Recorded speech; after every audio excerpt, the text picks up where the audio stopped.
they don't roll like that. I can't really say they are enemies, and I also can't say they are friends. So how did the rift between them started? When did it start? And why did it start? All of these and more is what I'll be talking about today. So join me as I give you a history of Wizkid and Davido's situationship.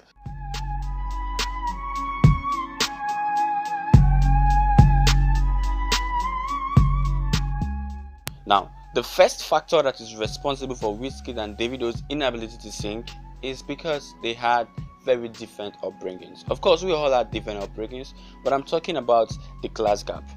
Davido is the son of a Nigerian billionaire who was born in America. He spent his formative years in both London and America before he fully moved back to Nigeria to pursue his musical career.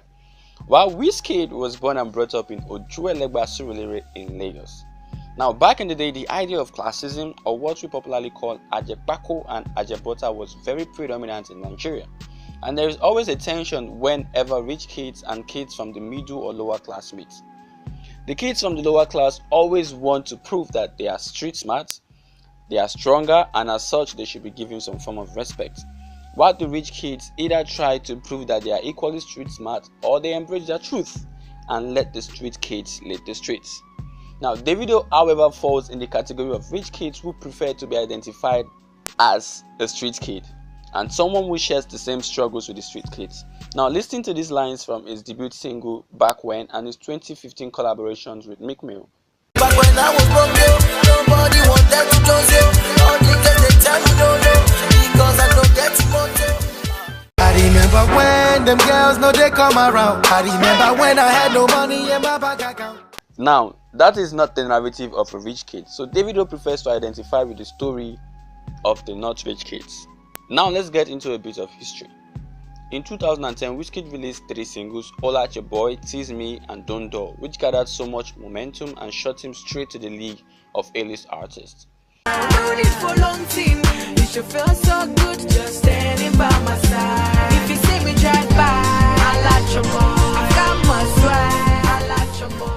A year later, Davido moved back to Nigeria and released his first single, Back When, and followed up with davido, which became an instant hit.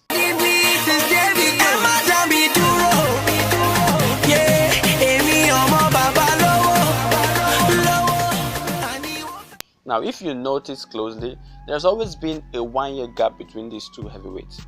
Wizkid dropped his first single, Holla at Your Boy, in 2010. Davido dropped his first single, Back When, in 2011. Wizkid released his debut album, Superstar, in 2011. Davido released his debut album OBO in 2012.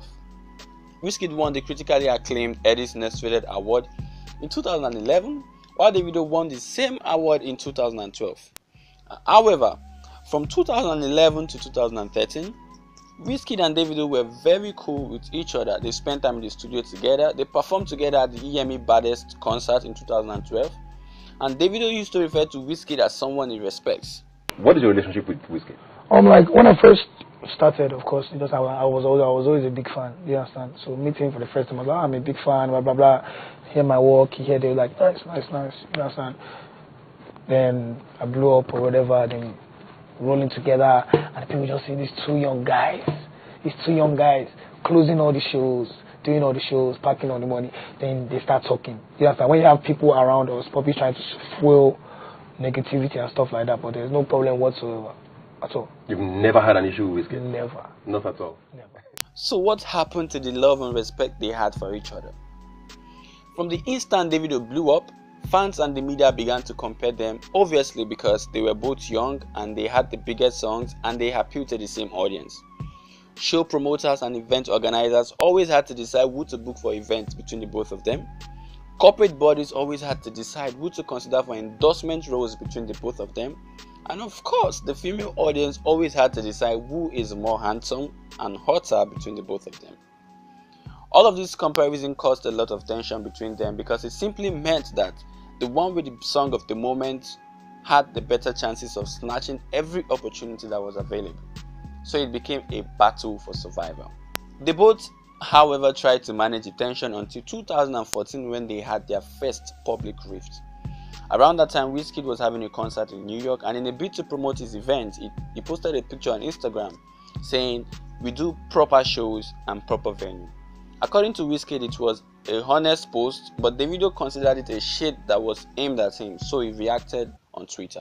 And this is the first time I'm saying this, but the only reason why I was upset, because of the NY concert, you know what I'm saying? I was even gonna tweet like, make sure everybody turn up for my brother, Wizkid's concert, and then you throw a shade like that, and you know what I'm saying? I'm not gonna take that, so that's why I went and said what I said. But it's all cool, at the end of the day, we gotta keep it on the music. Shout out to him. I'm still a big fan. He's doing his thing. And you guys are cool now. It was never nothing anyway. Yeah, it was never nothing, but don't throw shade at me, man. Come on, don't do that. Tweeting about my show. I was talking about myself. I had a show in New York. Before that was like a year ago, 2 years ago. Sold out. Sound was bad. The venue we used was crazy. It was fucked up. I planned for airports now. I was going to my hotel, drove through the venue. I saw my name in lights and I saw my venue. I was like, wow, this is me. Came down, took a picture, posted it. I do proper shows, proper venues. People started catching feelings. I don't. That everyone should be mad at that. Like if that was the case, then I think everyone, like Inyanya, from everyone that has done shows in the US, should say something. But when I saw that, it was just funny. It was just whole play, man. Now, by this time, Wizkid and Davido had already become big superstars, bagging international awards like MTV and BET, and also shut down concerts with massive turnout outside the shores of Africa. Not long after the rift, in September 2014, Wizkid released a second studio album, and to the surprise of everybody, Davido congratulated him, which meant that they had found a way to settle their differences. In December 2014, Wizkid publicly displayed his love and support for Davido by asking fans to support Davido's concert. In a report by Net, Davido disclosed that everything is all good between them, stating that some rich men brought them together and resolved their differences. The harmony between them lasted for a long while as they were seen hanging out together at different occasions in 2015, and for the second time in December 2015, Wizkid and Davido performed together.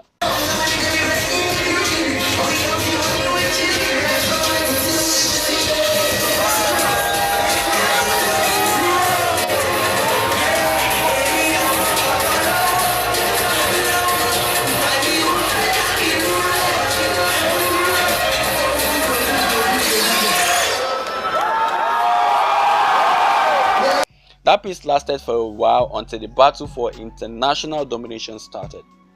Around 2016 and 2017, Davido and Wizkid got record deals with Sony Music and Sony RCA. Davido's deal, however, had to be renegotiated because Davido had issues blending with the Western industry, and he also complained that he did not want his sound to be altered, while Wizkid's deal was smooth, with collaborations with Drake, Chris Brown, Ty Dolla $ign, and his forthcoming international mixtape Sounds from the Other Side. Now, what is the problem? Davido is trying to prove that he is the bigger artist, whether or not he does international collaborations, while Wizkid is saying that it is not his fault that Davido wants to remain a local champion. They recently dragged each other on Twitter over these international domination related issues, and the most recent was Davido's verse on Olamide's latest single Summer Body, where he said, "With Yankee passport them say we local." Then of course Wizkid replied via Twitter saying that Yankee passport not a cure frog voice, which is a shade at Davido over his cracky voice texture. Now, one thing is for sure, the tension between Wizkid and Davido is not going to end anytime soon, because the more they become bigger, the more they will have something to fight over. However, the rift between them has never gotten physical, so far I think it is a very healthy competition that will keep both of them on their toes. So what do you think, guys? Do you think it is also a healthy competition, or do you think it is a totally unnecessary competition? Kindly share your thoughts in the comment section below. My name is Victor, and thank you for vibing with me.